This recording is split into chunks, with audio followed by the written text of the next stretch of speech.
sports fans. Your favorite sportsbook, BetUS.com, is back for our 28th year of NFL action.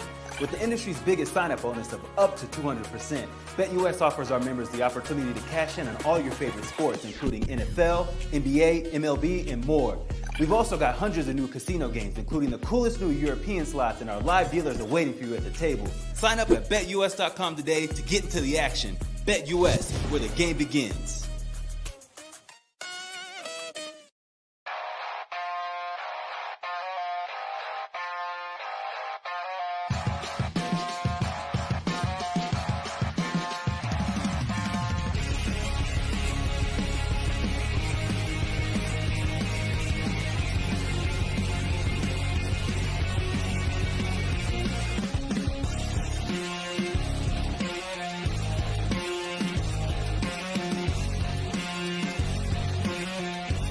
And now, broadcasting live from Las Vegas, the Snake Sports Talk Show with Jake Silva starts now.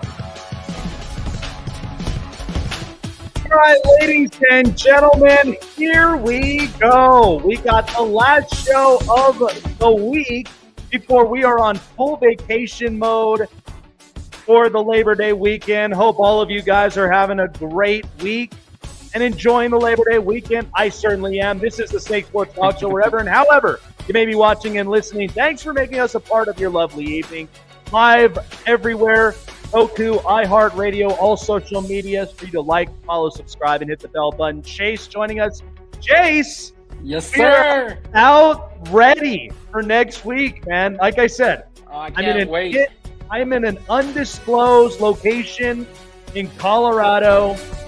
I'm going to be recollecting my thoughts, and I'm going to be getting ready for next week. It's going to be such a fun year. Jake Arthur, Locked on Colts, is going to be joining us here because we've got a lot to talk about with the Colts and the AFC South because there has been a bunch of stuff coming up.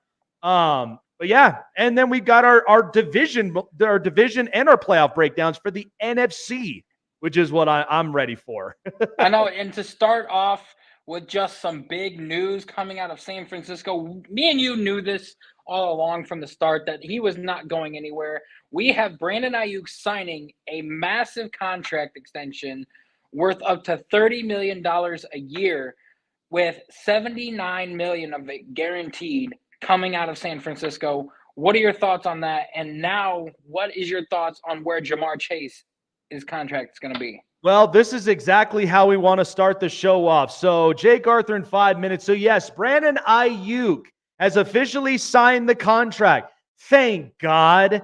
I've been tired of hearing this for about a month and a half. It's been driving me crazy, but maybe that's just the whole point of it. I mean, like we've always said when it came to wide receivers, they have a tendency to kind of act a little bit diva-ish, because they want their guaranteed contracts. They want the years to be right.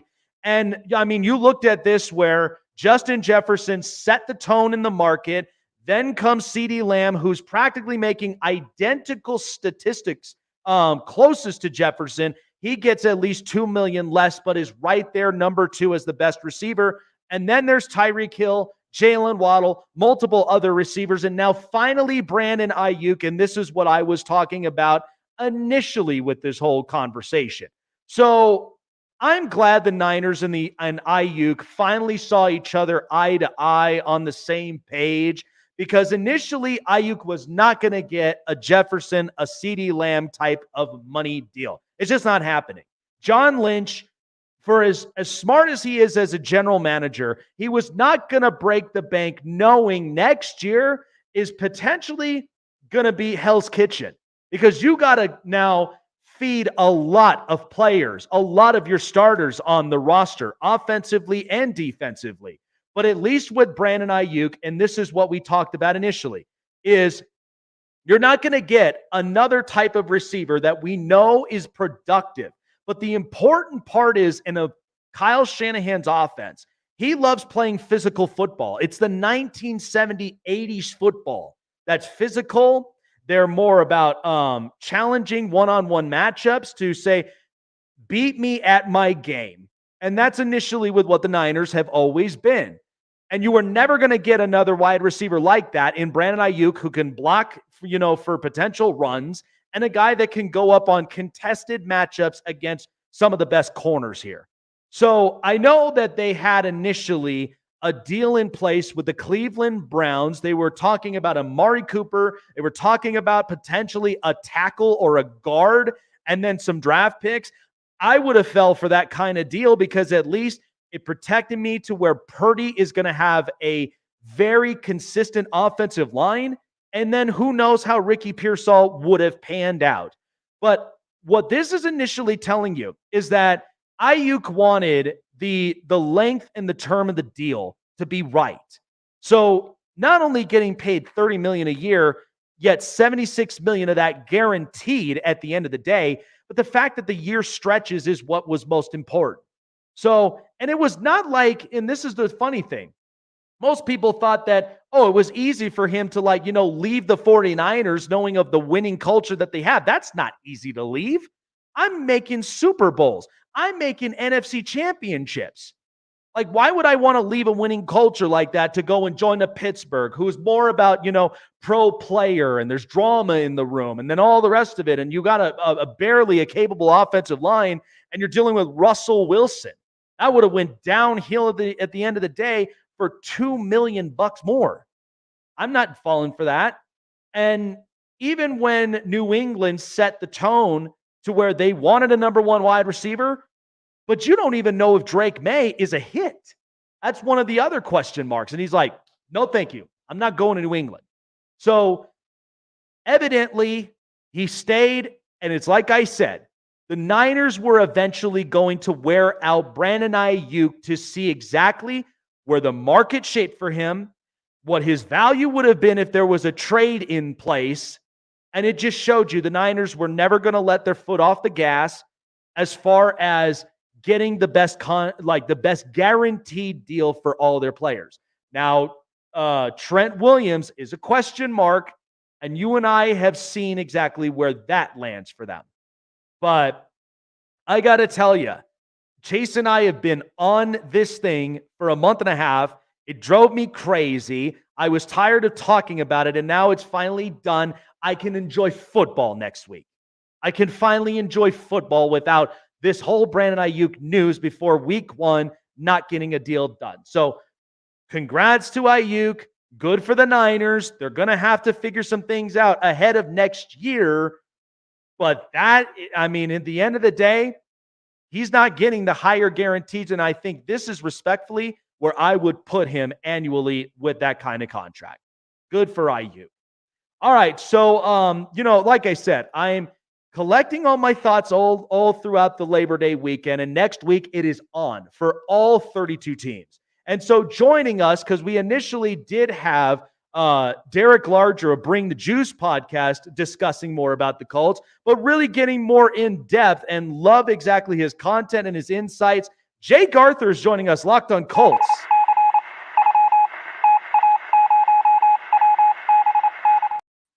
Tell you what, before we start digging into Colts stuff, thank God, right? Like this was a month and a half of this stuff. It's driving me crazy. I'm ready to go on vacation this weekend. Was this kind of respectfully the deal that Ayuk was going to get at the end of the day? Felt like it, yeah. And I'm right there with you. I'm glad it is finally over because it's like at a certain point, like we went through the Jonathan Taylor drama last year. Mm-hmm. So it kind of had gave me Vietnam flashbacks about the whole thing. But this one went like a step further. It was just, I was tired of hearing about it every day from every major reporter. It's like, thank God, with a week before week one is here, that something finally broke. And honestly, in terms of the Colts, man, did they get Michael Pittman Jr. at a deal at the beginning of the offseason. He was like the 10th highest paid when he got his deal. Now he's like 15th. Like the receivers have been getting the bag this offseason, and the Colts really lucked out with that when it comes to Pittman. Yeah, no, and you know what's funny about this is like even looking at the Michael Pittman deal, because initially when I looked at it from the first couple years with the Colts when he was on this roster, is like, I got to get him a capable number two. I think they figured that out once Josh Downs started coming around. Then I got Alec Pierce, who's another option, and then Adonai Mitchell. from what we started with just one receiver that you just felt like, man, it would be nice if we gave him a little help to where he's not the only targeted, where now all defenses are just going to come at him. We got to have somebody that's going to at least lighten the load slightly, but yet still at least put up productive numbers. Was that kind of safe to say at the end of the day, and now finally giving him this contract? Oh yeah, there's a whole lot that went into it, and just a little glimpse of that. The game that probably showed Pittman's worth the most and got him that contract was the one game last year that he was out with a concussion against the Falcons. It was one of the Colts' worst offensive outputs altogether. Now, Gardner Minshew had a lot of problems, but having Michael Pittman Jr. helped mask a lot of it. Without that, they were totally inept. They couldn't do anything. So we've seen what it's like when, you take Pittman out of the equation. Now, this year you bring Anthony Richardson back into the mix, which opens up the entire playbook. But like you mentioned, Alec Pierce, he can start to show a little bit now as well. There's been a lot of rave reviews about him. I witnessed training camp every day there, and he definitely had his best camp. Chris Ballard mentioned that this week. Shane Steichen talked about how impressive he's been as well. Josh Downs, like you mentioned, should be an incredibly productive player. Like even to us on the media, we're kind of whispering, could Josh Downs lead the team in receptions this year? Because his connection with Anthony Richardson is really strong. So Alec Pierce being a little more useful now, having a quarterback that will go downfield to him, and Josh Downs just continuing to do his thing from the slot, an incredibly cerebral player. And then anything that AD Mitchell can bring you. I mean, he's looked as advertised throughout camp, but they have it's not dire that he comes in and performs right away. Like they can kind of ease him into whatever role they see necessary. Now, until Josh Downs gets back, Mitchell is going to be one of those top three receivers. It's been mostly him in the slot with Pierce and Pittman on the outside, but they're kind of rotating all three guys based on matchups. But the receiving core is a lot better this year. I even asked Shane Steichen about that today because when they went through roster cuts last year, when they cut down to the initial 53, they kept 3 receivers, which you can't do that on a roster. Like they had things to figure out after that, but it just went to show you what they thought about the group. This year, they came out of it with 6. And there was at least 2 more guys who had a really strong push for that roster. They got guys like Laquan Treadwell on the practice squad. DJ Montgomery is a really quality player for the practice squad. So they've got a lot better, and they've got a bunch of guys with utility who actually could play if they absolutely needed them to. So their receiver group is just in a lot better shape now than it was before. I'll tell you what, though, when you're dealing with a rock star like Shane Steichen and the way that his offensive presence, how he spreads the ball out around to all of his weapons, I mean, the possibilities are endless there for the Colts. That's where I was like, what I've seen last year in that first season with him, I'm like, this is what he's done when he was an OC with the Chargers and then an OC with the Eagles. And you got the best out of, a bunch of the star players, but even for the up and coming players that that needed to step up as a next man up mentality. So an interesting one, and I'd love your context on this. Now, I know it was preseason, and we do, like you and I, we evaluate a lot. We try to see and get a preview of what the season will look like for some teams. So Kurt Bankirk, a former quarterback, came out and evaluated Anthony Richardson. And from just the context of it, he's just like, I'm throwing my towel up. I'm not sold on this. I'm on the back end. I'm defending Anthony Richardson because, one, you're coming back from an injury.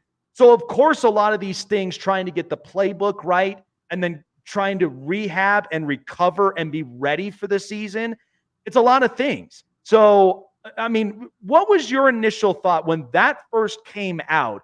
And how have you kind of seen this putting into context with Anthony Richardson gearing for 2024?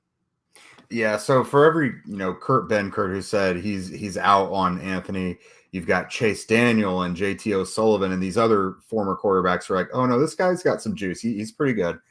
I think the problem with Anthony is there's very little middle ground. You've got kind of the Anthony haters and you've got the Anthony stans, and they're both very loud.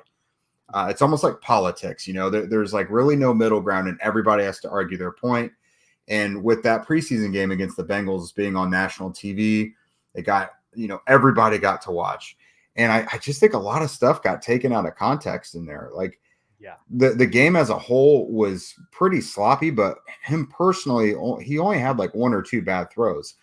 The pick six, the tight end, who was the intended receiver, was supposed to be further inside. Anthony threw it to the right spot, but the tight end was not there. There was a missed third down to A.D. Mitchell, where Mitchell, if this was explained afterwards, coming out of his break, expected a different coverage, but saw something else. So he hitched a little bit. He stopped his route before he kept running. Again, Anthony threw it to the spot where AD was supposed to be, but Mitchell wasn't there. Now, there was another third down throw where he just airmailed it, and that was genuinely an awful throw. But I just think people kind of fail to see things in context. Like, they look at everything. It's a lot of box score type of stuff, but like, look at everything that led to each throw. Look at each throw individually. But I think he kind of gets dropped in the bucket of, super athletic, big armed quarterback who can only run, but doesn't have it between the ears. And I'll tell you what people rave about the most about him, like within the Colts, is his work ethic and his ability to process what he's seeing and literally like his field vision. So it's going to take him being on the field and actually being healthy and giving everybody more than 4 games to scrutinize so that he can prove himself. But I think it's going to be loud on either side until we get that larger sample size. But personally, as someone who has covered him every day since he's been here, I mean, he's still got the arm, post shoulder, everything looks perfectly fine. He obviously is big and as big and athletic as advertised, but he really does. He has it between the ears. He really does. And there's guys out there who don't have to give him that credit that do, given any chance to do so. I haven't heard guys rave about Gardner Minshew like that last year, like not even Joe Flacco this year. Everyone is very, very confident that Anthony will be a success story, at least within the Colts organization. And it's coming from guys who don't always heap praise on players so easily. Yeah, absolutely. And like I said, I mean, I just am like, I'm not giving up a project just because of like the injuries he's accumulated.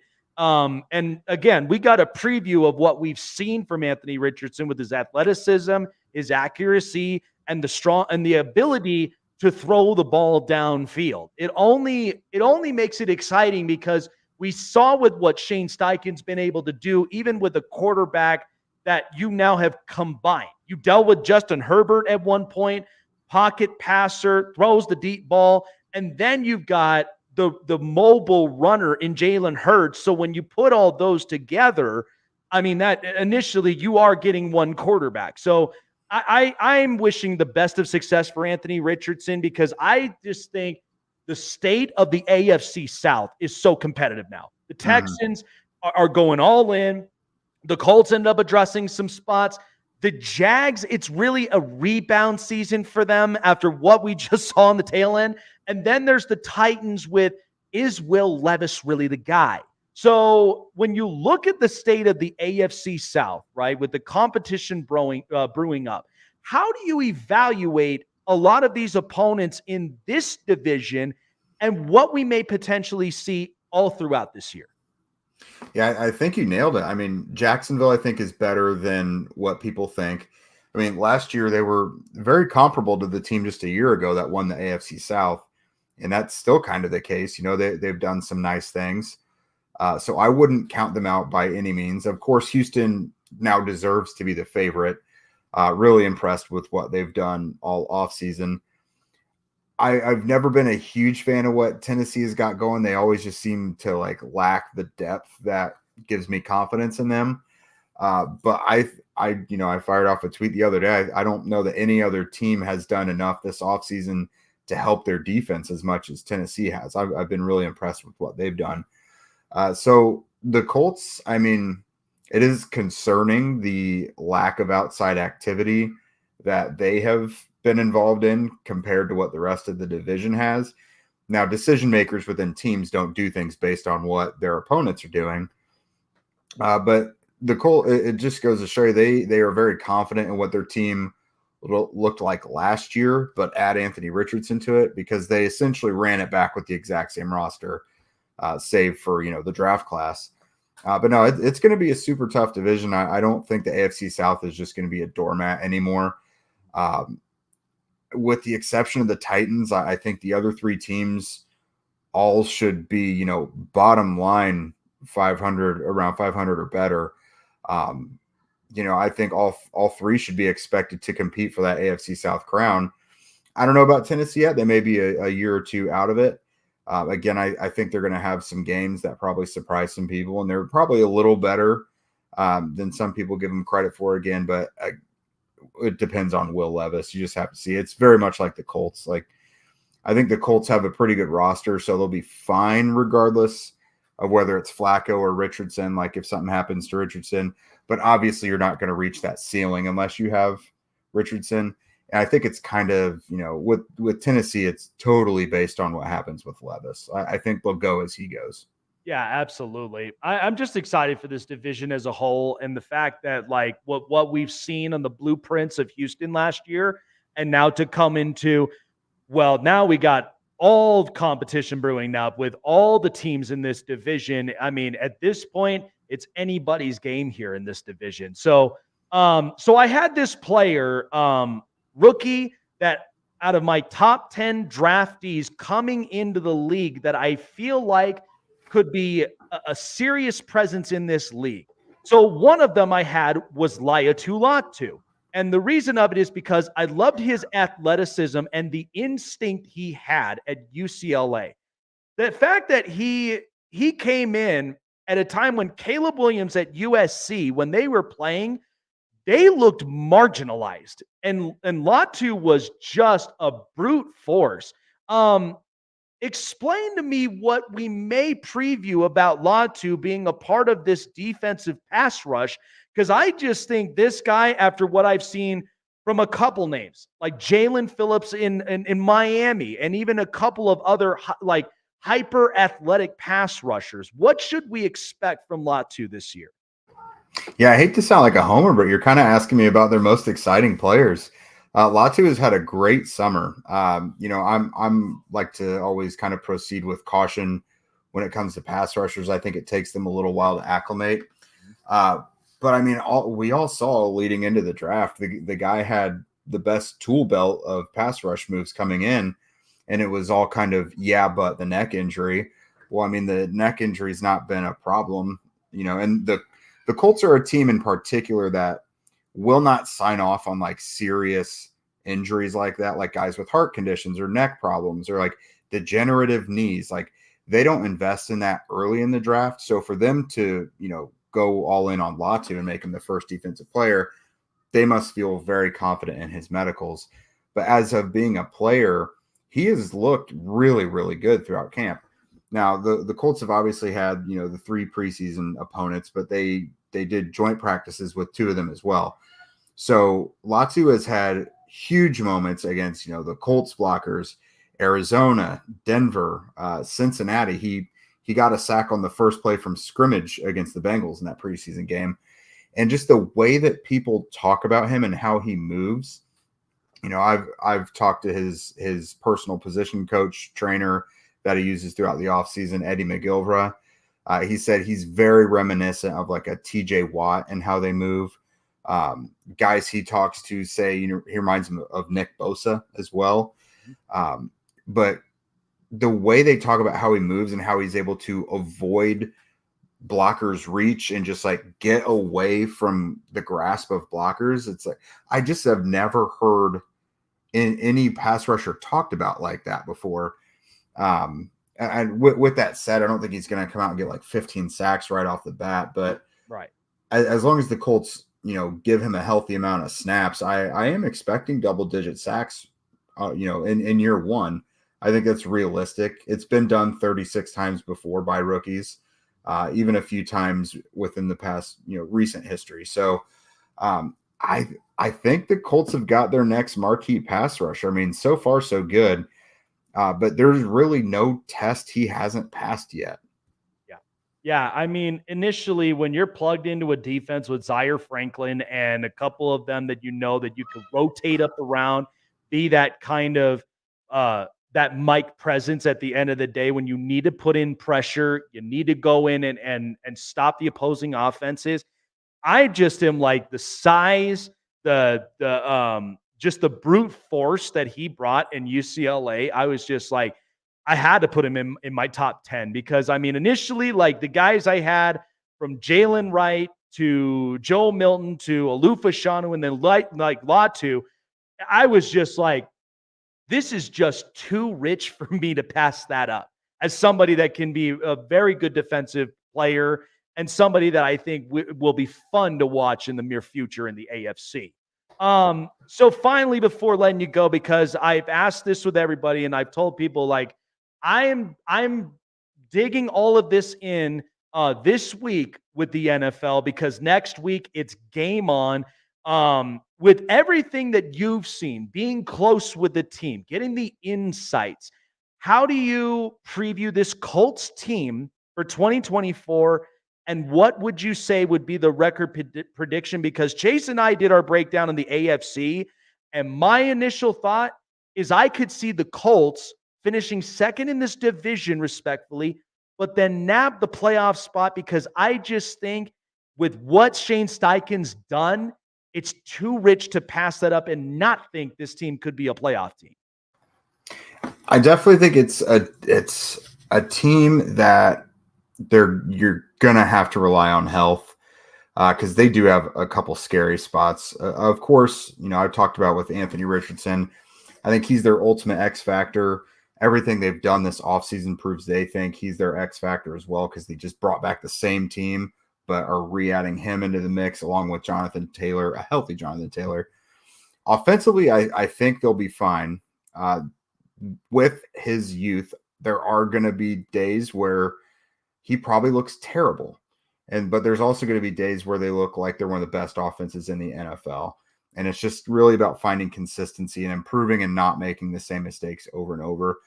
But with Anthony Richardson and Jonathan Taylor together and a pretty well-balanced, explosive group of receivers and an offensive line that's one of the best in the NFL, I love the offense. Now, defensively, they did have 51 sacks last year. They were top 5 in the league, and now they're adding Latu into it. The pass rush is going to have to work because their secondary is terrifying in a bad way. Yeah. The corners they're rolling with, it's kind of a young and experienced group, but at safety, it's an even bigger question mark. They're going to be super reliant on guys like Kenny Moore, Juju Brents, and Julian Blackmon in the secondary. And particularly Brents and Blackmon have really struggled to stay healthy throughout their careers. Brents is only 1 year in, but even from the time he was drafted to literally right now, he's just getting over a broken nose. The guy has really struggled to stay healthy.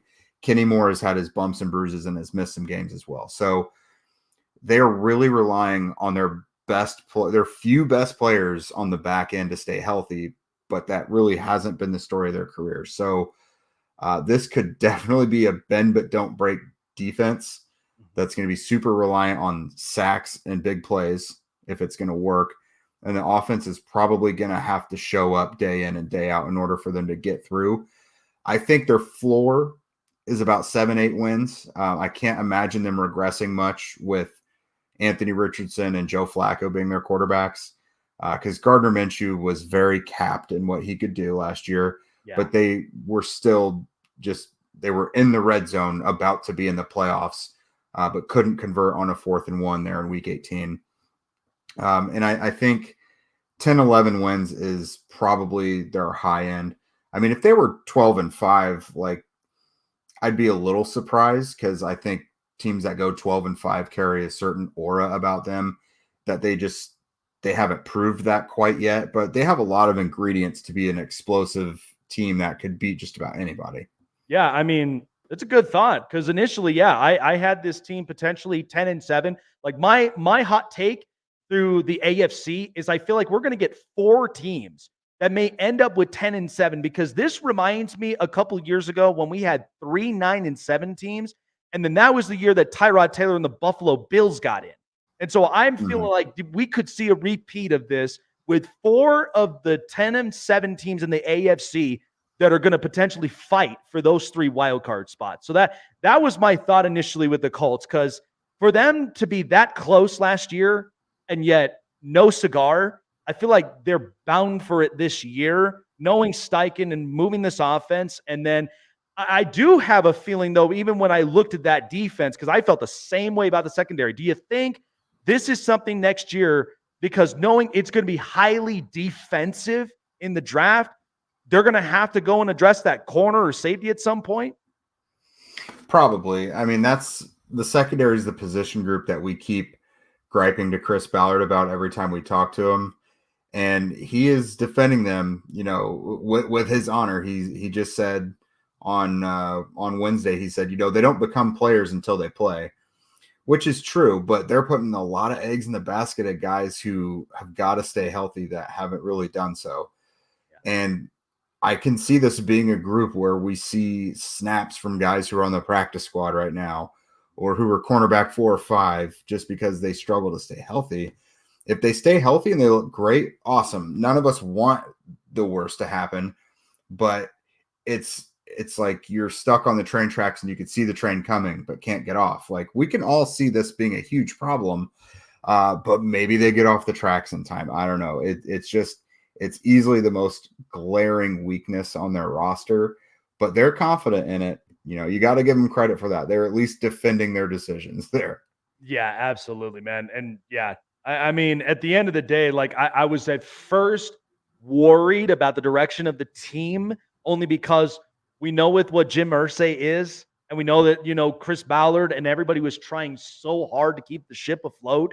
But I think now, because they've gotten a couple breaks, I think it's finally easing a lot of that pressure that Chris Ballard had been in, but there still are some things to address. So it's in the working motion, and that's why I'm kind of glad that the Colts were kind of on the edge of slipping out the book, but now they're kind of back on that chapter now to where they're starting to get competitive, and I just think, a playoff team sounds about right for me. I appreciate it, man, and love the content you've been bringing out every single day, man. Where can people find you getting locked in on the Indianapolis Colts this season?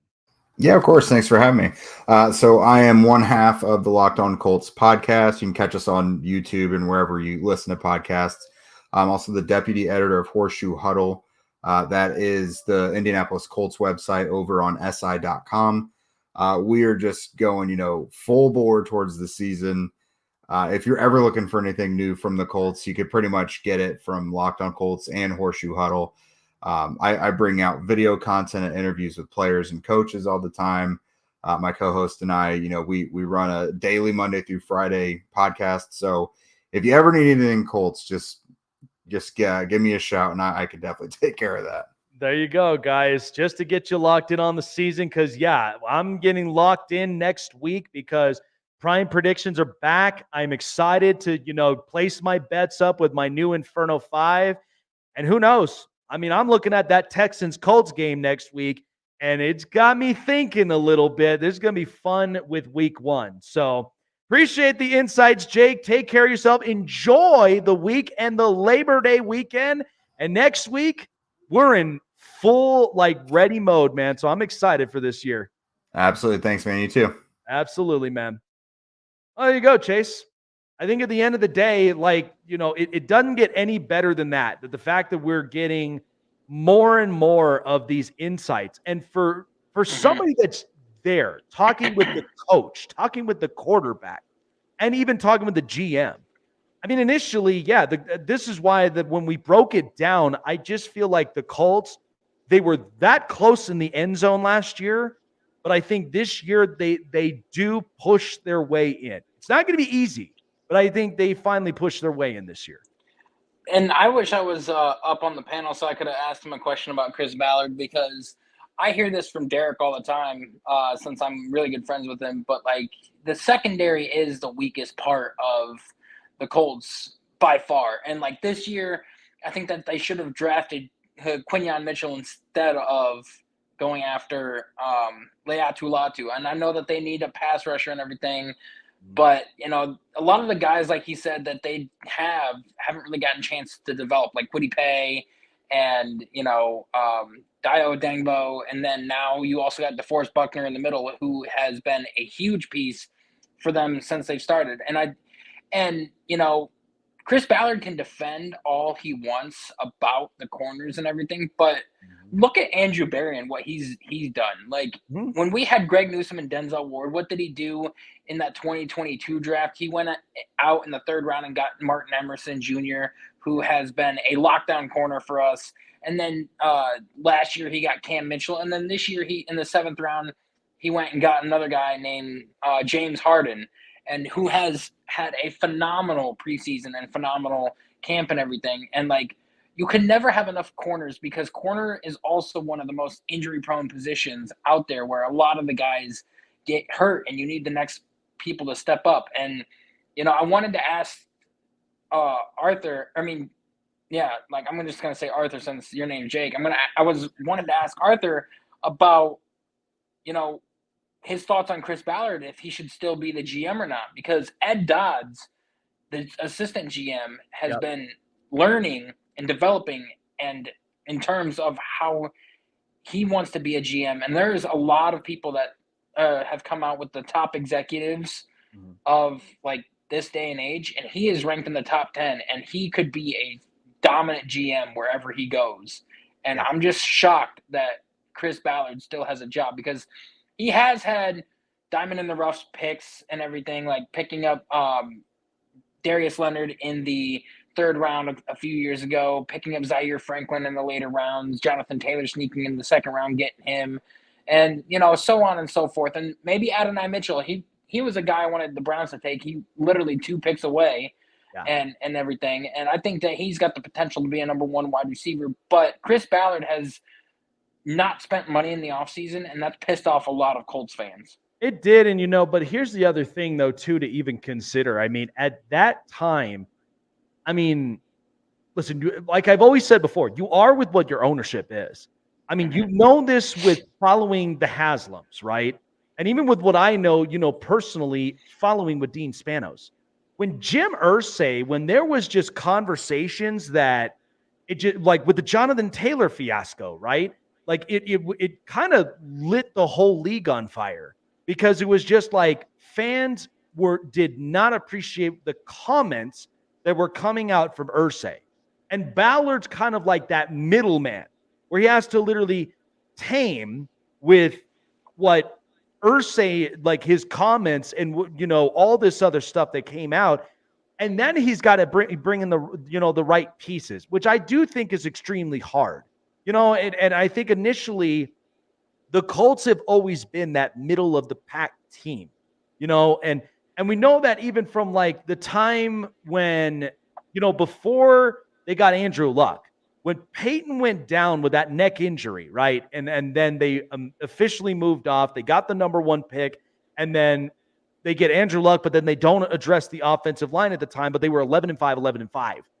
Ryan Grixon's fault for that, yeah. Yeah, and so it's like there were so many mixtures that's been happening with the Colts over the years, and then once Ballard came in, he straightened a bunch of things up.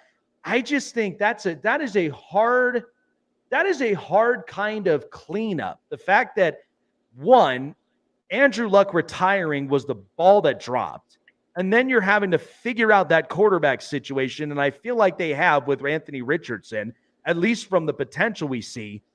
But then you're having that, like, he's been in the trenches these last few years. So I give him credit, but at the end of the day, they have to address these things. And I'm just telling you right now, even for fantasy owners, Adonai Mitchell's stock is going to be very rich. I think people realize that. And I think with what Steichen has put together, that's the one thing. That's the reason I have the Colts going 10-7. Because just with what Steichen's product, I trust it because I've seen it everywhere. It works. And then when you have a 4 receiver set and then you add 2 more in there, the offense is the best possibility. But yeah, the corners position, I mean, we see this with where the Ravens hit with Nate Wiggins. And, Quinion Mitchell, that was another thought. I thought Quinion Mitchell would have been a Colt. But I thought so too. But and when he fell to the 20s, I'm like, what the heck? Well, and here's a funny thing. Think about when they had another linebacker, Bobby Okereke. He was even not a bad linebacker either.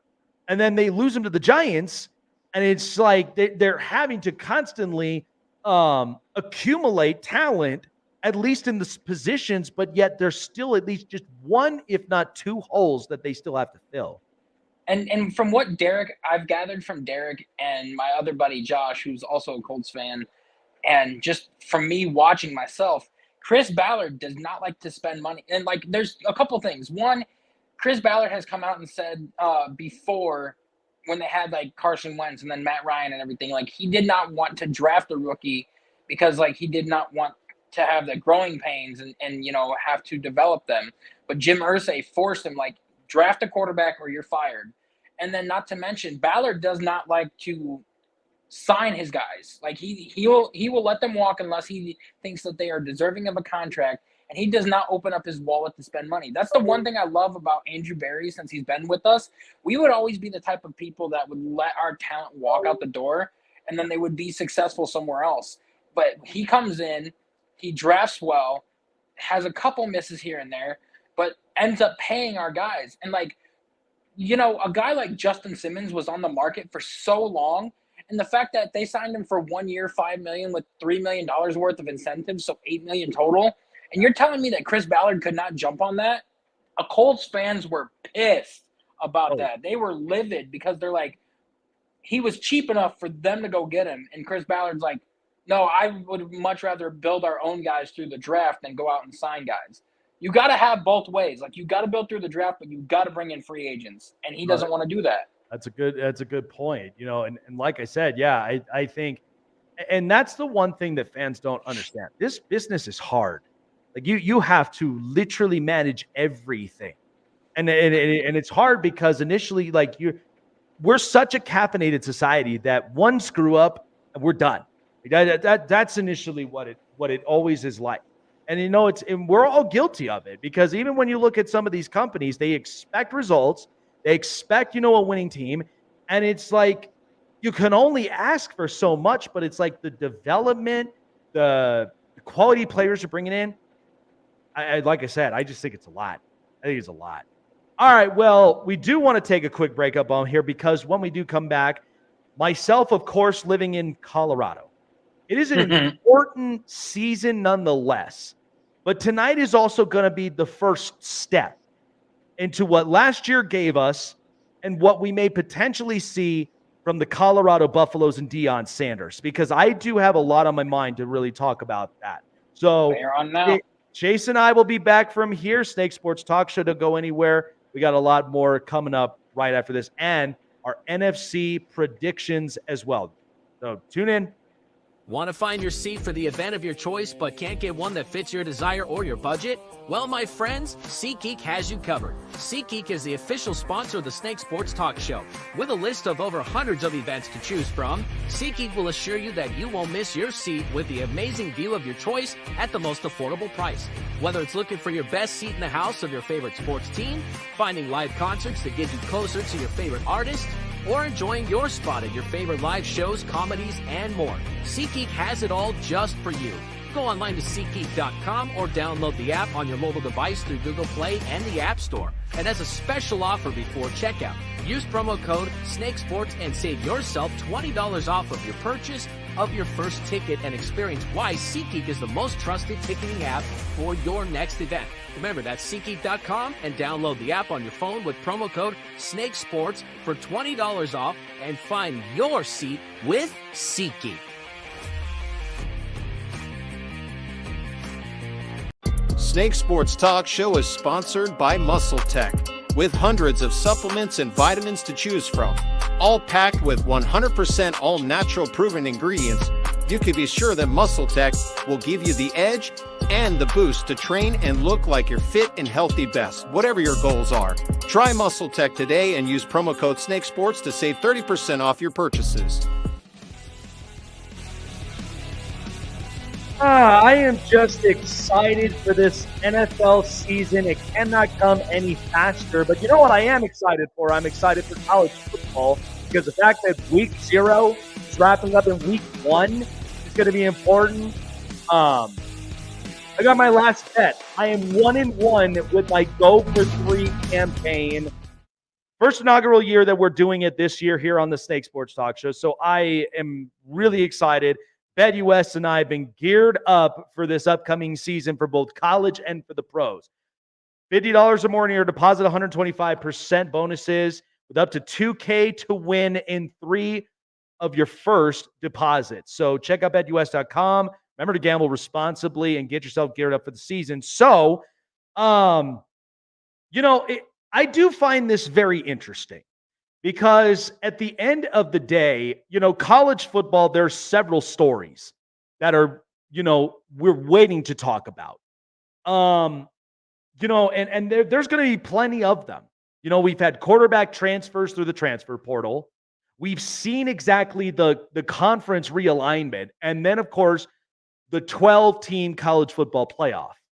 So one team in particular that last year, we were in for the ride. This is almost similarly to when Aaron Rodgers moved from Green Bay to the New York Jets. Okay, there was a red carpet. Everybody was excited for it. They weren't sure how they were going to take all of this in. Knowing the history of the Jets, okay, they have not been a relevant team in a long time. They've missed over many quarterbacks. Coaches have been fired, and Woody Johnson continues to be an impatient, incompetent owner. He expects these results, but New York media, this is the funny thing. This is where it gets to my point. I've lived in New York 6 times, and I visited, and New York media tends to bash a lot of people if the results are not there. Philadelphia media is even more pressurizing because you'll hear it. If you're the Sixers, the Phillies, or the Eagles, or let alone the Flyers, fans are going to boo you because they want results. And they've moved off Super Bowl, NFC Championship winning coaches. They expect and demand results. So what I'm trying to say about this is that in Colorado, where me and my wife, we live in, okay, beautiful state, absolutely beautiful state. And I could be everywhere. Colorado Springs. I could be in Boulder. I could be, in Golden, in multiple places. But the point is, this is an important season for the Colorado Buffaloes and Deion Sanders. So as everybody has seen, Deion Sanders is no longer answering any questions from Denver media. Okay. In the press conferences, one columnist who's covered the Broncos, the Avalanche, and the Denver Nuggets, he had a lot of harsh words that he basically talked about with Deion Sanders and their product in Colorado. And Deion was just like, no, next question. I ain't dealing with you. It's not you. I'm not dealing with CBS. Listen, we get criticized a lot. Okay, there's constructive criticism. Of course, there's going to be constructive criticism in Colorado because why? You have a head coach where both his sons, Shedeur Sanders and Shiloh Sanders, they are put on the highest pedestal that they cannot afford to fail. And I think a lot of that, media, they're guilty of this because this is what it is. Okay, when you have a high flashing product, you hope that the success is there. I mean, the first 3 weeks, right? When Colorado, they were smack talking, they were, they looked like they were a hyper aggressive offense. They were this and that. It just seems to me like this was the rocky road that we were all going to go through for both Chase and I, and for many of you as well, college football fans. I mean, it was a wild, rocky ride, right? Because Dion and his authenticity. Okay, we see him as a hyper motivator and a guy that does not like to lose. Okay. I understand, coming from Jackson State at one point, and what he's done there in that program, turning things around. But and it's funny, a funny movie reference, a cartoon movie, great movie all time. You're playing with the big boys now. Okay, so there's no turning back from this. Okay, when you're in the Big 12 with Baylor and Utah, and even when you've got Oklahoma and Oklahoma State, the Big 12 is not a conference even to sleep on. I know we talk about SEC and the Big 10 thanks to Michigan and Ohio State and USC and Washington and Oregon, but the Big 12 is also one of those conferences that can also play with the big boys. You are Colorado, and initially when he arrived, seemed like it was a weird fit at first because Colorado, beautiful state. Some people will tell you that there's a little bit of an inconvenience. Just ask people when we talk about our airport, okay, in DIA, or even when we have to talk about our winters here. So some of the inconvenience. But the surest thing that you can hope for is that Colorado and Deion Sanders can turn this program around. It was extremely difficult. This was a program that came away with 1 to 2 wins almost every year. And then this last year, he doubled his wins at 4. So there's some of that's there. Then, again, there was a reality check. It came back down to earth. But then they go into the offseason in the transfer portal. They get arguably some of the best offensive linemen. But from what I am told is that there's a bit of some turmoil in there. Okay. And that happens with the transfer portal because a lot of these NIL kids, they want to get paid. They want to be the best players that they can be so that they are high draft prospects in the NFL. I can understand that. And I know that the NIL, there's pros and cons to it. The pro is, you're keeping these kids in college. The products get better. Something that I think the NBA needs to start learning a bit because a lot of our domestic players coming out of college basketball was horrid. I didn't even think about some of the best players that were coming out there because we only had 2 players overseas, okay, that were the number 1, number 2. So that's where Adam Silver needs to work on the product. But tonight, they're playing North Dakota State in Boulder. Okay, in Folsom Field. And my biggest takeaway of it is, have they learned something from last year? Have they learned about,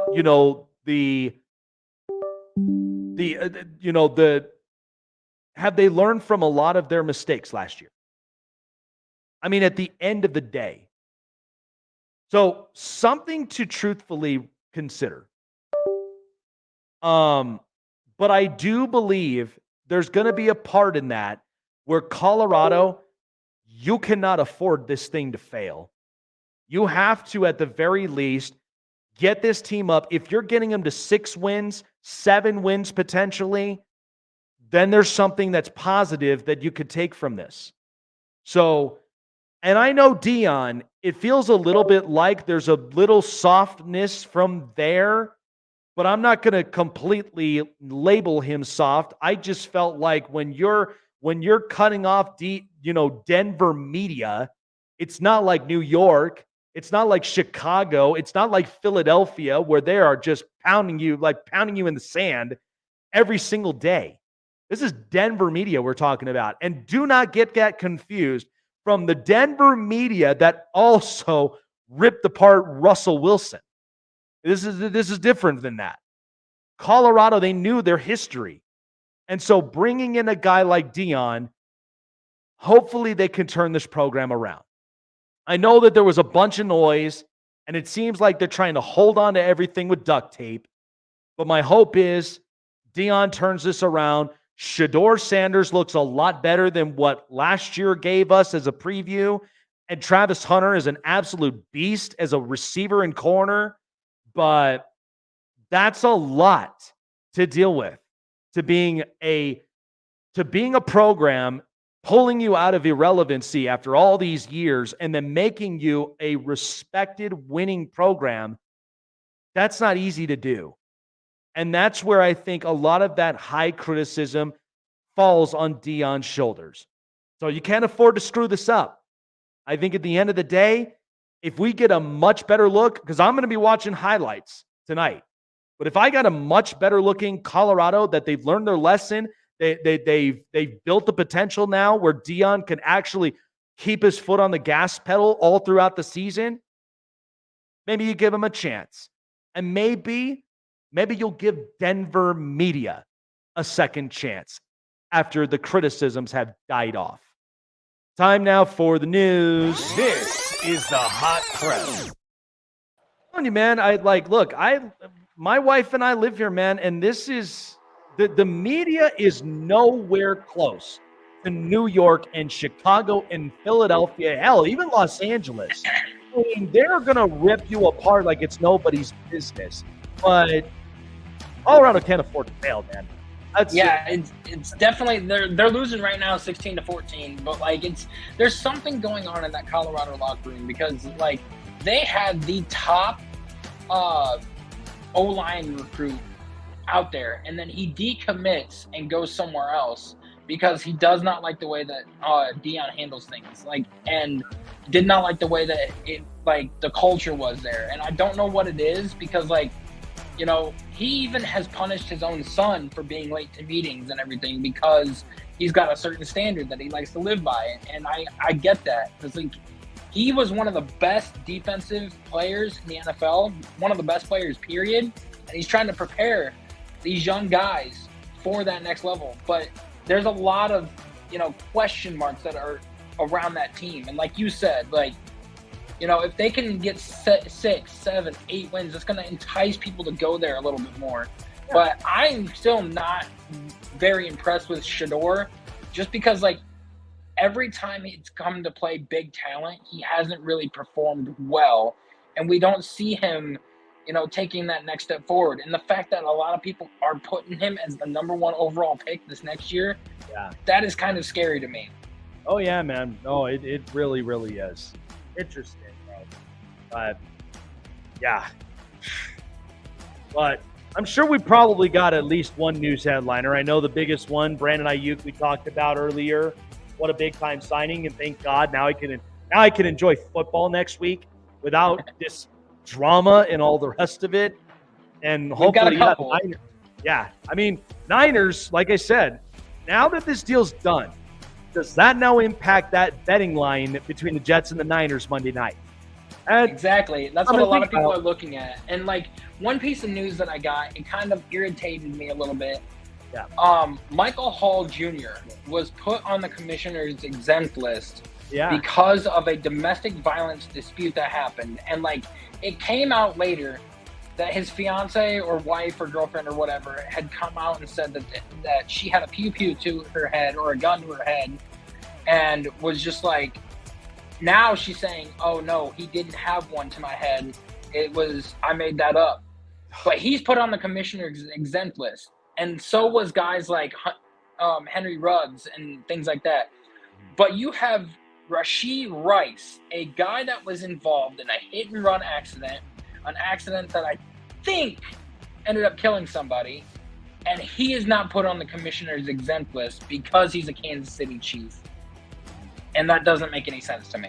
Yeah, I just think, and that's the other thing. You got to keep Rashee Rice away from Texas because it just seems like there's such a bad history he has there with all the, the personal activity. But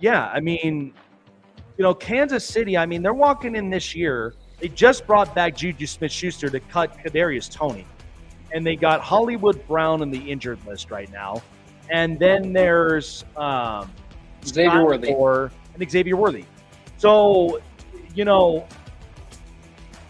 Patrick Mahomes has won a Super Bowl or 2 with not even the biggest name receiver.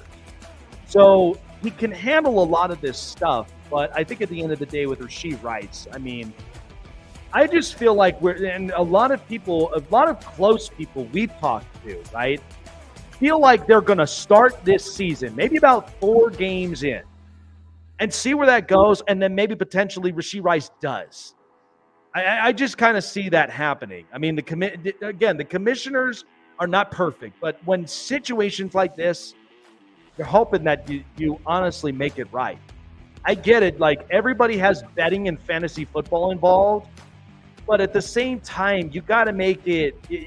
Sometimes you got to be the bigger man in the room for at least some of that stuff. It's just ridiculous because, like, it's the league showing favoritism because, like, you had one guy in Henry Ruggs that committed vehicular manslaughter. You had another guy in Michael Hall who, like, they're like, oh, well, we take our domestic violence very, very seriously and everything. But then you have a guy who had 3 passengers in the car, was involved in a hit-and-run accident, going 100 mile an hour on the highway. And because he's a Kansas City Chief, we're like, oh, we're not going to put him on our exempt list because the legal stuff is still sorting itself out. The legal stuff is sorting itself out with Henry Ruggs, with Michael Hall Jr., with all these other guys that have been put on the exempt list. Why is Rashid Rice above being put on the list and not being able to play for the first couple weeks of the season? Because of him being a Kansas City Chief. Mm-hmm. Yeah, I mean, NFL at times, and I've seen this before, they like to vouch, at least for some teams, and that's kind of thing. Like, again, I'm not a fan of it, but I think at the end of the day, this is what it's going to be. I mean, we could talk about it all day long, but this is an issue with how the NFL handles business. So we saw this past draft that there was 6 NFL teams that chose rookie quarterbacks. Oh, yeah. One we questioned about was Michael Penix Jr. with Kirk Cousins being on the roster, so we know he's not going to start. We know Bo Nix, Caleb Williams, Jaden Daniels, and J.J. McCarthy were all expected to start because J.J. was on the path to start until he got injured. But the one question mark that we face is Drake May, because Drake May has outplayed Jacoby Brissett. He has looked like an NFL quarterback, and he has put in the work. Brian Hoyer, he contacted Brian Hoyer, asked him to look over film with him. He's worked on his footwork. He has stayed after practice with a lot of the guys there and, has worked on the plays and, worked on memorizing them so he doesn't take so long in the huddle. He has done everything right in terms of being an NFL quarterback, but yet he did not start. And why is that? It's because, and they said this on Good Morning Football, it's because the Patriots failed him. He did not fail the starting job. Because with a crappy O-line that you have, putting him out there, you don't want to hurt him or stunt his growth anymore. And they want to take their time with the development of Drake May, because they saw what happened with Mac Jones when you threw him into the fire right away. And now without a true number 1 wide receiver, without a good offensive line, they want to make sure that Jacoby Brissett's taking the brunt of all the hits and not Drake May. Do you think it was right for them to sit him, or do you think that Jacoby was the right guy to start? Well, this was my problem because, I actually listened to a couple of voices this morning, and my takeaway with initially of this, I had Colby Cochran of Patriots Global that was on the show here, and we were very honest about, the state of the Patriots, what they're potentially doing, because at the end of the day, this is a rebuilding roster. You and I know that. And the thing is that what bothered me is that there was some footages of a couple interviews with Gerard Mayo. And this is where I think it kind of stemmed down to, because I said I wouldn't be surprised if the Patriots were nabbed the number 1 overall pick. And the only reason of this, so there was some footage of interviews, okay, 3 different phases.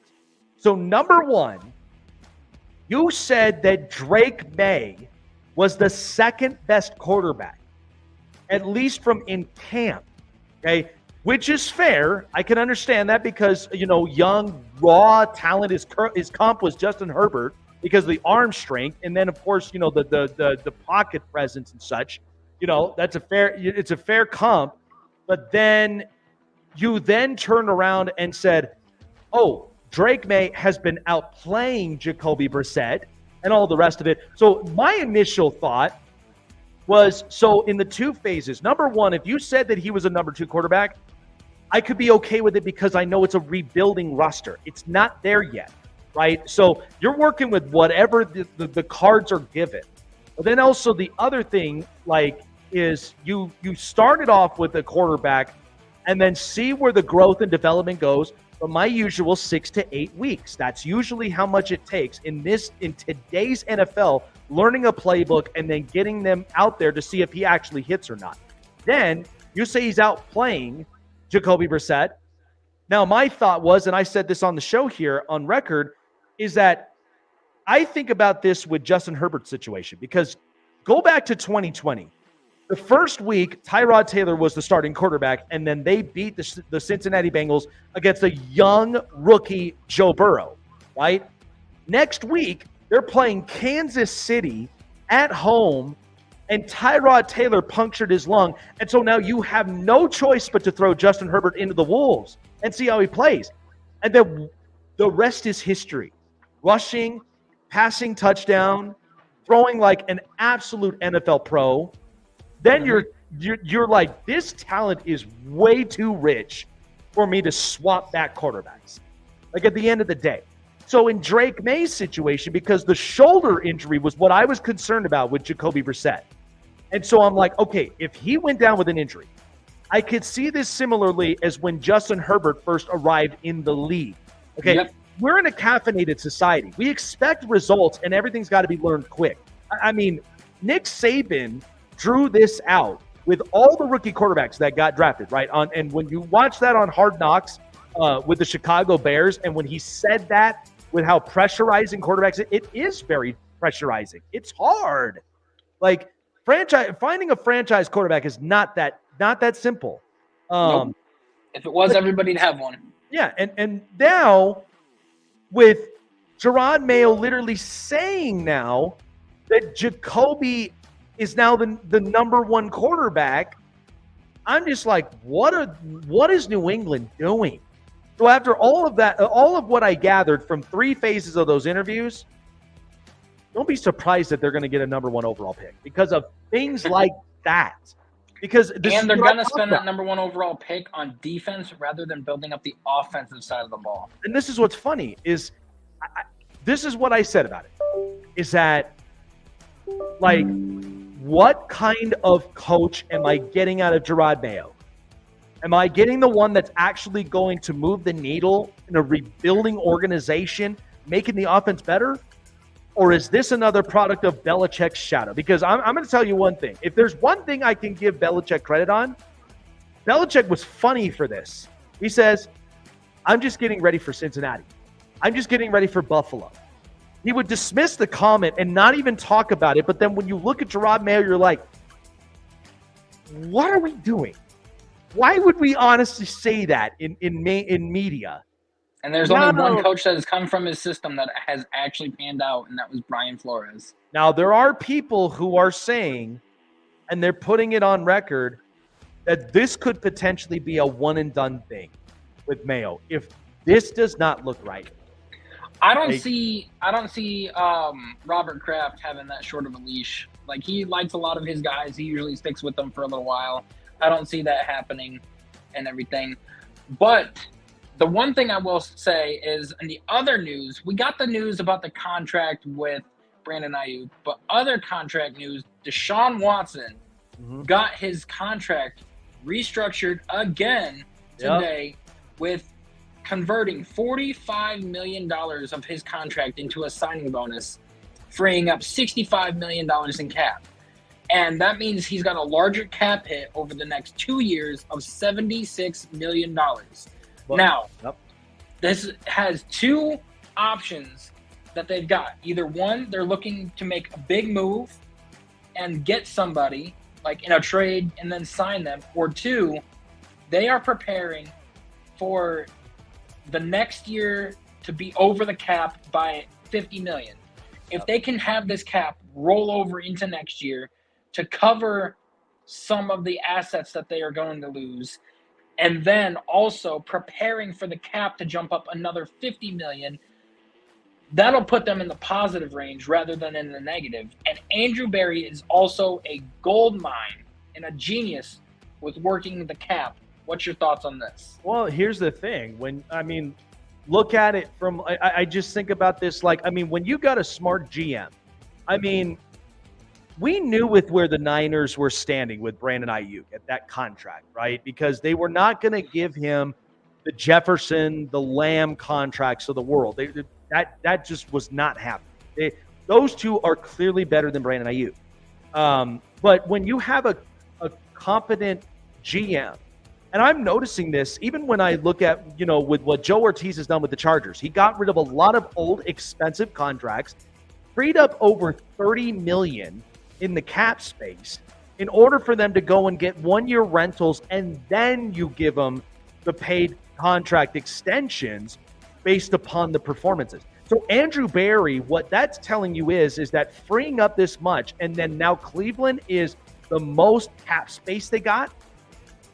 That's pretty good. And then not to mention with the cap going up, so you also have to account for the contracts you need to sign, at least with this core roster, and then eventually bring in, draft, develop, and even, look for free agents at the end of the day.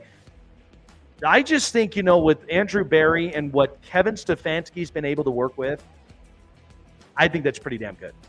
It's definitely the best head coach GM combo that we've had in decades, like since the 90s, I will say. And not to mention that I see a couple big name guys leaving next year. Joel Bitonio, I see him retiring, freeing up at least $20 million right there in his contract, because once they retire, you can void their contract and you no longer take the cap hit. And then I could also see them moving on from Amari Cooper and going to get like a number 1 wide receiver in the draft and stuff, and like trading up to get somebody, because they're going to need somebody to take over that role and everything. And that'll also free up another $25 million that you're going to have there. So I'm not too worried about the cap hits. I'm not too worried about the contracts that we've signed and saying that we're in cap hell and everything. I actually look for us to be in positive cap range next year than in negative. Oh yeah, man. I'm excited about it, man. And at the end of the day, I think the Browns, they're in good hands, especially with what they've dealt with now in the last few years. I think these two guys, I mean, with the history of the Haslams and what the Browns have been kind of, known for after all these years, I mean, this seems to me like Cleveland has found that niche now, and this is the kind of culture and the organization that they put together, regardless of the Watson thing. But I'm excited for him, man. This is why I think that, for people that think they're going to be dead last, what? This is why I think that they're going to be the top 2 teams in the AFC North. It's all the talk about the whole Watson thing. Like, they're like, oh, I can't trust him. I don't know what it is. I'm like, but did you guys not see the games last year and like the 5 different QBs that we played? Like, we played a rookie in DTR and ended up beating a defense in the Pittsburgh Steelers that nobody thought we would beat. We ended up playing PJ Walker, a guy that was in the UFL, who ended up beating the 49ers. Like, I don't know. I don't know their thought process behind this. And honestly, I don't even think that the whole Deshaun thing was Andrew Berry's idea. I think it was Jimmy Haslam saying, pull the plug on the, pull the cord. We got to get this done. We haven't had a quarterback this talented on our roster or on our team in like a long time. And so I think it was Jimmy Haslam stepping in over Andrew Berry, saying sign him at all costs. And I think that they're trying to bite the bullet on this. And I think that they're just waiting for that 2026 draft to come out, or 2025 basically is what it would be, where you have like Arch Manning and, the guys like that coming in that draft. Yeah, that's going to be some interesting outlooks, but we'll see from the future. All right. Well, there was Chase with the news. This is the hot press. All right. I'm so ready to be on vacation mode. I mean, I'm ready for it. This is what I'm saying. I'm like, I have to get energized from here. Like I gotta get good. I gotta get good sleep. I gotta eat well.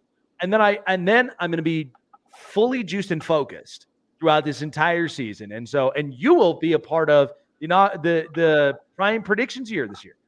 So Hell yeah. this is going to be fun as hell. All right. So Chase and I did the AFC for our picture. Now we're going to move into the NFC. And so there's going to be a couple things we may agree, disagree, have a different thought, whatever. But I just think the NFC is just very much revamping. They're getting some new bloods, new juice in the buildings now in this conference. So it is certainly going to be one I cannot wait to see what this looks like. So, all right. So here's what we'll start with the NFC. So the NFC East, and I know it's kind of like right away out there, but this is what I potentially have for the NFC East. Is I have the Giants finishing up at 5-12. I just think because this offense, they were the one offense that did not score a touchdown in pre-season. And you just added a new weapon in Malik Neighbors. That scares me a bit. So, but again, I love their front seven. Okay, Brian Burns, Bobby Okereke, Dexter Lawrence, and Kayvon Thibodeau. That's great. You know what the other thing is, too, that I worry about? Corners, quarterback, offensive line. I just think that what we saw from Hard Knocks and what we saw from Joe Shane and John Mara, I don't know. I think this is going to be a complete giant letdown. I love Brian Dable, but I just think he's going to be feeling the weight of this organization, and it's going to clearly show this year. So this is a surprise to people. I have the Dallas Cowboys finishing up at 8-9. No, it's not because they re-signed CeeDee Lamb. No, it's not because that they, lost their defensive coordinator. Okay? But Dallas is basically telling you they got no number 2 receiver there. The running back room looks old and brittle and thin. I'm not completely sold on Deuce Vaughn yet unless I am shown otherwise. But that running back room, after seeing Dalvin Cook get signed, that tells me right off the bat, Dak is going to throw for more than 50 times. And you know what that smells? When Dak throws for more than 50 pass attempts in every game, Dallas has a losing record. Yep. So keep that in mind when you're thinking about it, because again, McCarthy has the heat. Dak's in no position whatsoever because he's expecting his contract, whether it's there or it's somewhere else. So, but I just think the Cowboys, I feel like, are going to finish the year 8-9, and I see them missing the playoffs. Sorry, for a lot of Cowboy fans, I got to throw their pom-poms up. I just see them missing the playoffs. The Commanders are going to be the surprise of everybody's team in the NFC because with Dan Quinn bringing in the grit and Adam Peters, the GM, Jaden Daniels, new quarterback, new offensive system with Cliff Kingsbury, and they've also brought in Frankie Luvo, Bobby Wagner. They've also brought in a real good corner. So evidently, Dan Quinn's going to work with this defense, and this defense is really going to end up showing up. And I think at the end of the day, the offense may look a little bit different, but give it time for it to cook, and I guarantee you I think Jaden Daniels is going to turn a lot of heads. I see them finishing up at 9-8. I don't think this is they could potentially be a playoff team, but that NFC, it's going to be chock filled of a bunch of different options here from this season. And then finally, I think this was the clear vote. The Eagles, I think, are going to run away with this division. There's not a question on the back of my mind about this. So Eagles, Commanders, Cowboys, and Giants in the NFC East. Yeah, no, I kind of got the same as you, like pretty much almost spot on, because like I could sit here and argue that the Giants are going to be tied for the worst of the number 1 overall pick. And with a lot of people sitting there saying that, the Giants need to go after a quarterback, they definitely do. And I think that Brian Daboll is going to be the scapegoat, and they're going to fire him, which I don't think that he is deserving of being fired. I think that, if anybody should be fired, it's Joe Shane for not jumping on a quarterback this year for an opportunity. You had J.J. McCarthy, you had Michael Penix, and you had Bo Nix that you could have gotten, and you chose to pass up on them for Malik Neighbors. And then not only that, in the second round, you don't go after a running back. You don't go after another wide receiver to pair with Malik Neighbors. What do? You go after defense, or, don't even fix that O-line. And I think that's the problem that you're facing with this. And it's the same thing with the Cowboys, where I've got them third place in this division too, because you have not had a back-to-back division winner since like the early 2000s in this division. Yep. And I think that the Cowboys, same thing. Mike McCarthy's going to get fired and everything. Dak Prescott's probably on his way out, because with the payment of CeeDee Lamb and then probably the $30 million a year that they're going to pay Micah Parsons, you are not going to have enough to be able to sign Dak and also put talent on this roster for them to have if you sign him to a $60 million a year contract. It's not possible. Yeah. So I think that firing Mike McCarthy would probably be the best option, getting rid of him, starting over with the brand new quarterback, because then you can take that money, you can build up the offense, get a number 2 wide receiver, you can build up the offensive line a little bit more, and even start building on the defensive side of the ball. Because what I've been seeing and hearing from Cowboys camp is that Mike Zimmer's got this defense switched around to being a dominant force, and they're looking to be scary. So I'm kind of nervous for week 1, but also at the same time, if we lock down CeeDee Lamb, if we can stop the run game and everything, and if we can get the Dak, we'll be fine. Moving on to number 2 in this division, I got the Commanders as well. I'm right there with you. Like Tim and Bert and all of them don't think that they're going to be that good this year. They don't think that Jaden Daniels has what it takes. I disagree.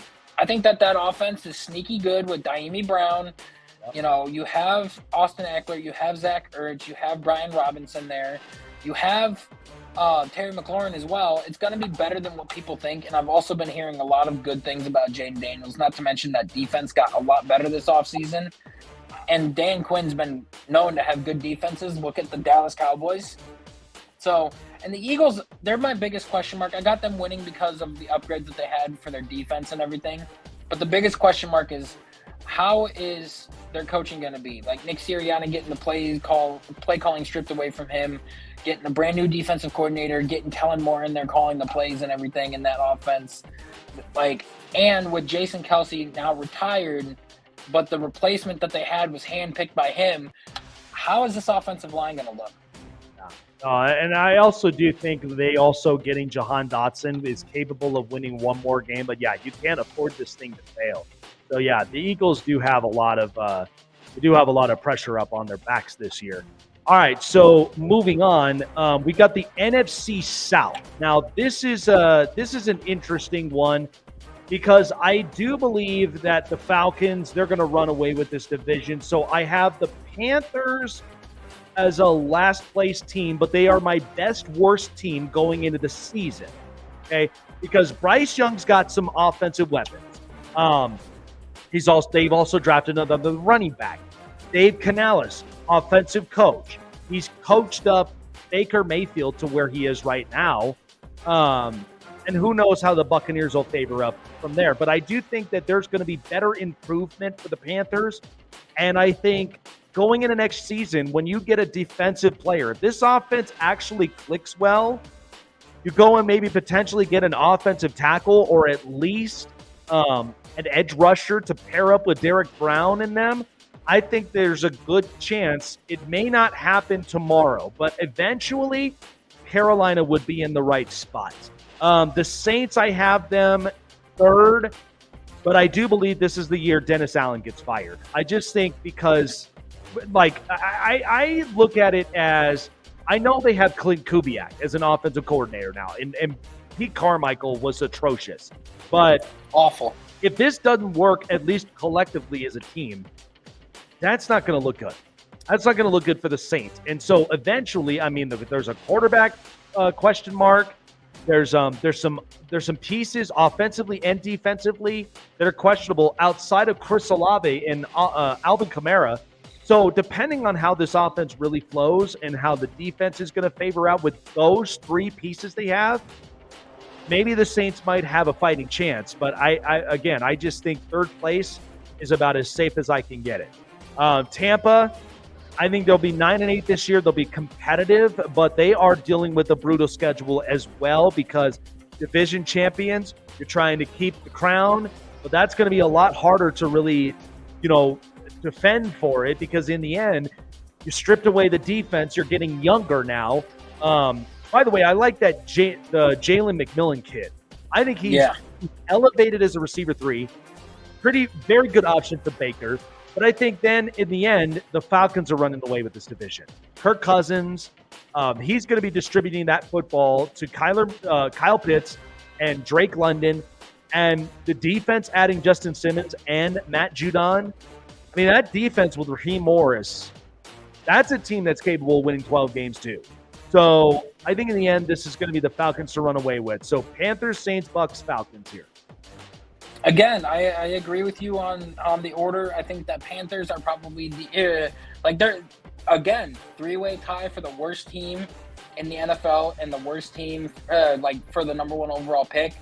Their offense got a lot better for the Panthers and everything, but their defense, I cannot name a single player on there except for J.C. Horn and Derrick Brown, and they're just gonna get exploited a lot. They could put up 20 to 25 points a game, but if they give up 40, there's no way they're going to win. And I saw that a couple years ago when the Browns, they had the top 12 offense. They were putting up, 20 to 28 points a game, but they were giving up 35, 40 points because their defense was just so bad because Joe Woods was awful at calling plays and everything. So it was just horrendous. And I agree with you going to the Saints at number 3. I think Dennis Allen's just a terrible head coach. I think that he will be the first coach to get fired probably halfway through the season.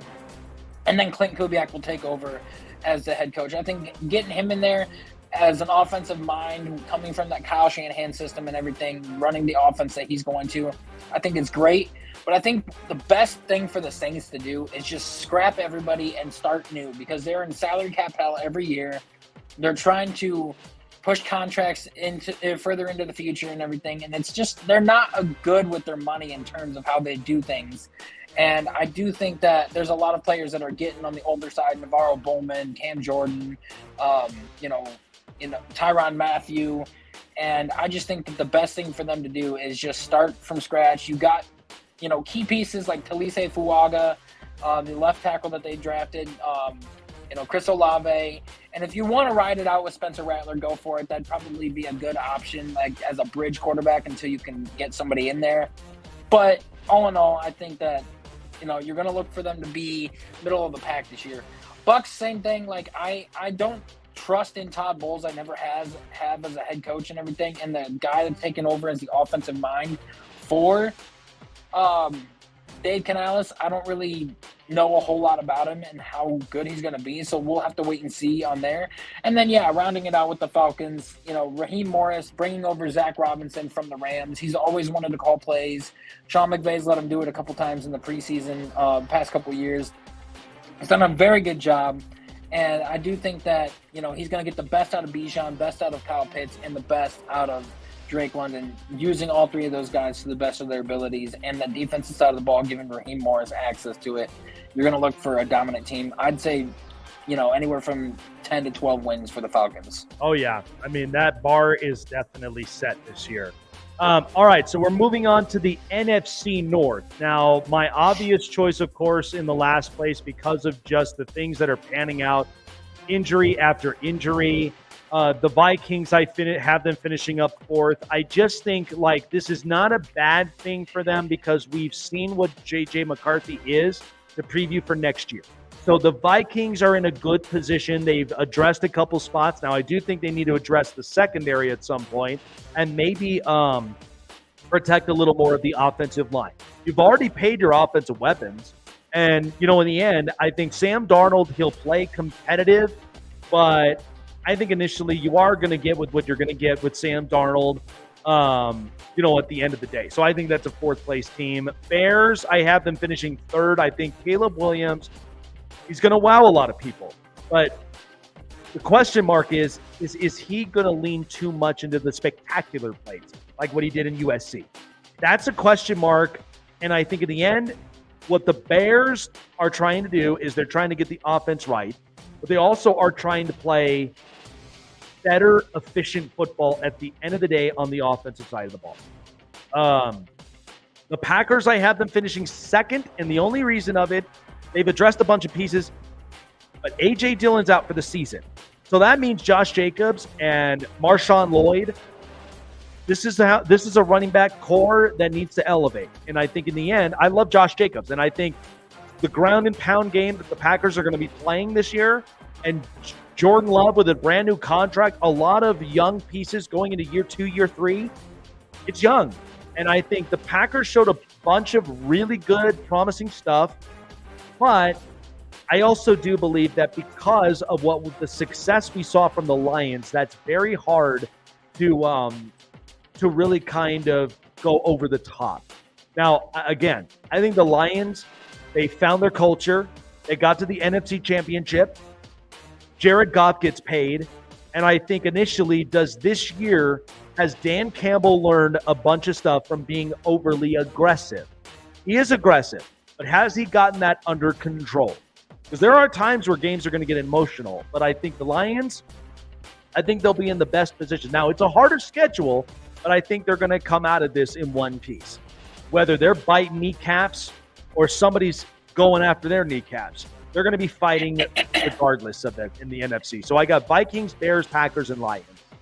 And here's where I have a difference in opinion. I have the Bears finishing in last place just because with the rookie quarterback in Caleb Williams, you don't know what he's capable of. Everybody's comparing him to Patrick Mahomes, thinking that he's going to be the guy to overthrow him or going to be the next best thing.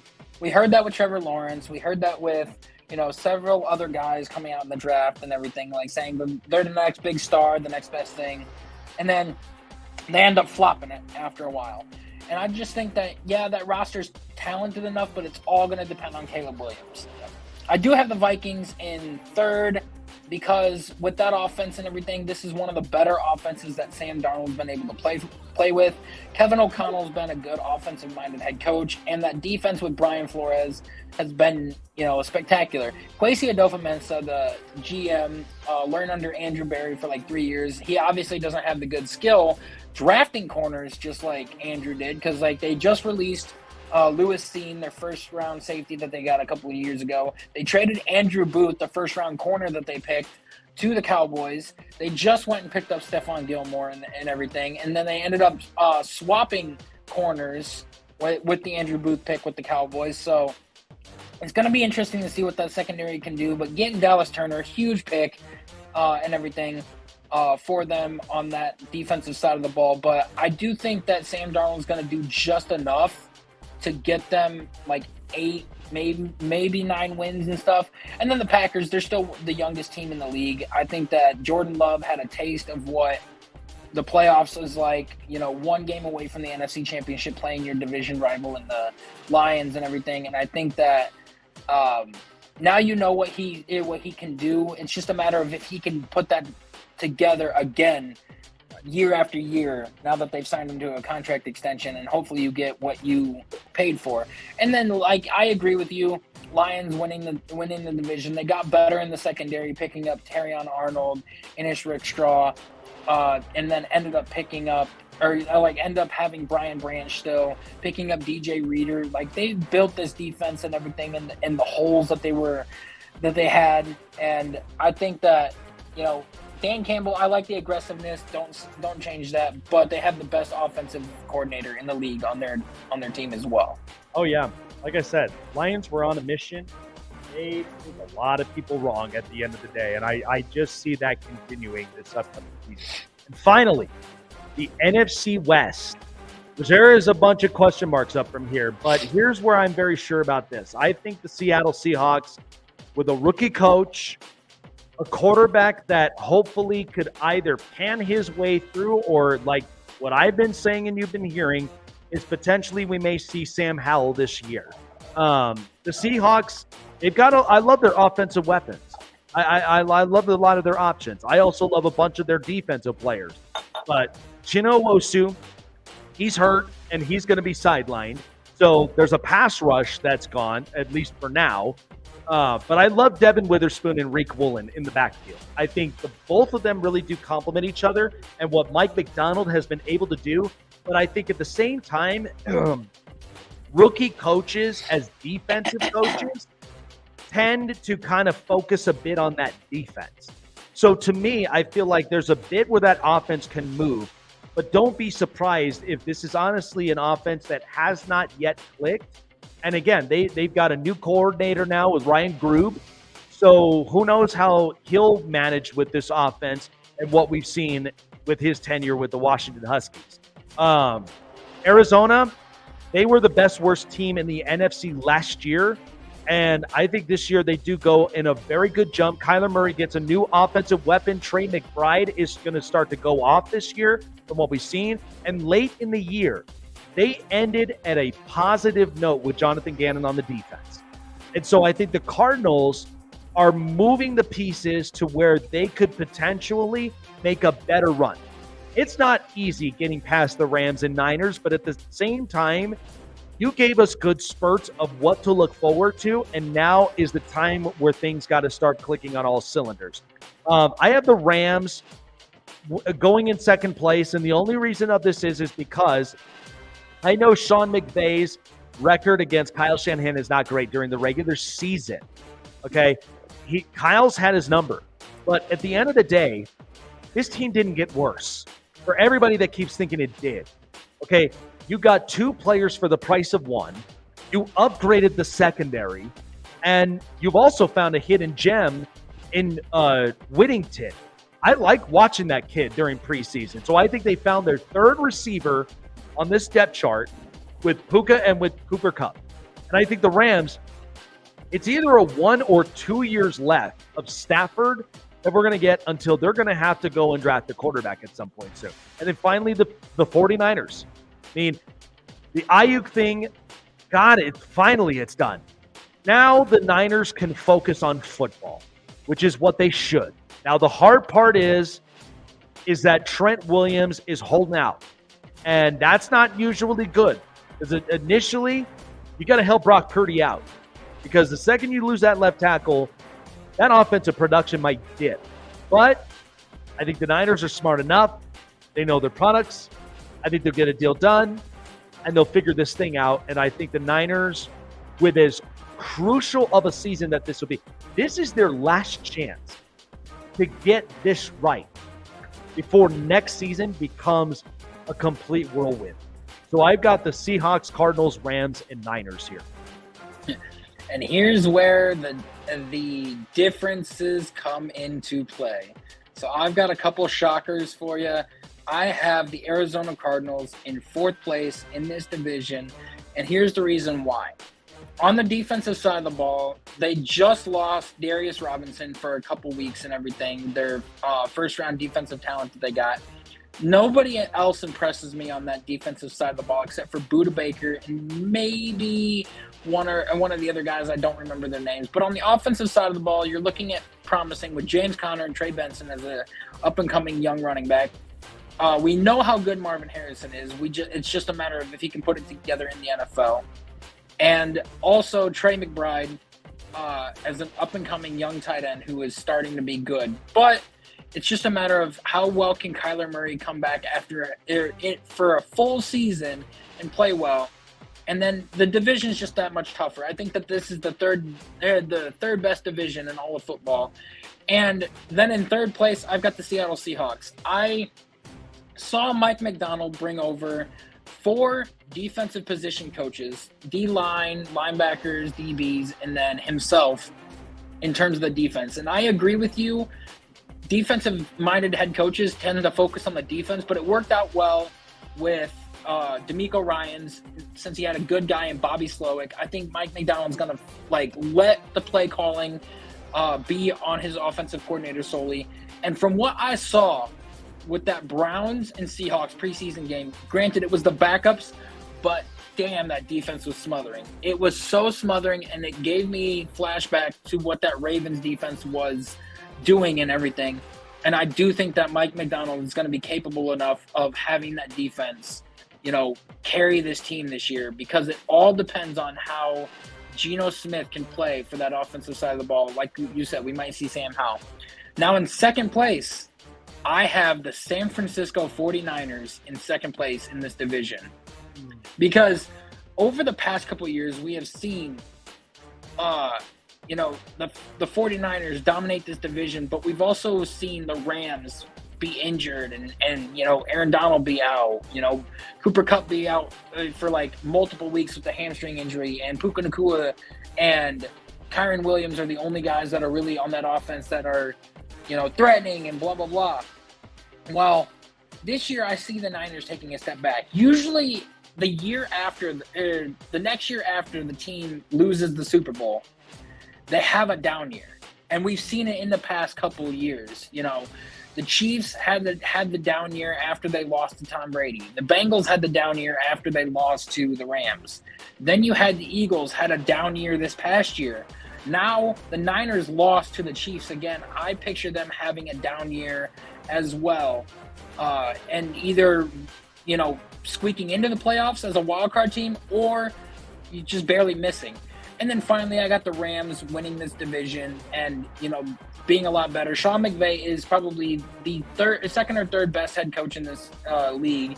He's a great offensive play caller. The offense is, back fully healthy with Cooper Kupp and Puka Nacua, Kyron Williams, and Matt Stafford being fully healthy. Offensive line getting better. And then that defense, Les Snead has found diamonds in the rough, been great at getting those late round picks, and then building up with Byron Murphy, Braden Fisk, and Jared Verse on that defense. I think that this team is going to be sneakily better than what people are expecting this year. All right. Interesting stuff. I think initially, my division winners at the end of the day. So I have the Niners, the Eagles, the Lions, and then the Falcons. And then I think initially my playoff teams would be the Rams. I also do think that I think Washington gets their opportunity to go into the playoffs. I think they might be a last card team in there. Mm-hmm. And then there's of course there's the Packers. So I think those four division winners, and then Rams, Packers, and Commanders. Those are initially my playoff teams there. I've got the Rams winning the division, Lions winning the division, Eagles winning the division, Falcons winning the division. Wild cards are Packers. I agree with you on the Commanders, and I can also see the Niners as the wild card spots. So there you go. All right. Well, I'm ready for vacation mode, man. So everything I needed from tonight in this whole week, and I'm ready for next week, to come around. NFL season, it's going to be on. Prime predictions. Had another great year this year, so I'm excited for the start of the 2024 season. And Chase, in his first inaugural year being a part of this, it's going to be a lot of fun, and we cannot wait to see what the bet lines will look like here this upcoming season. So from all of us and from Chase and myself here on the Snake Sports Talk Show, appreciate all of you guys for hanging with us tonight. Appreciate everybody for joining on in. Shout out to Jake Arthur, Locked On Colts, being on here with us today with great insights on Anthony Richardson and the Colts. Got me geared up and excited. Show sponsored by BetUS, as BetUS is ready for football season, and this is where the NFL starts.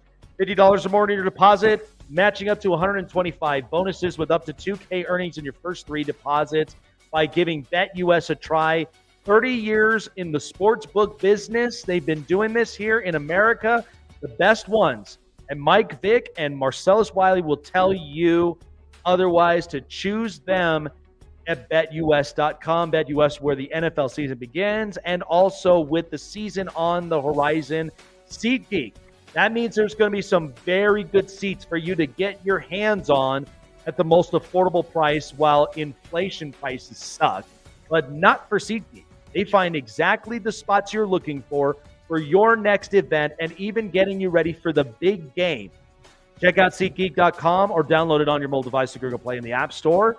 $20 off by using promo code SNAKESPORTS.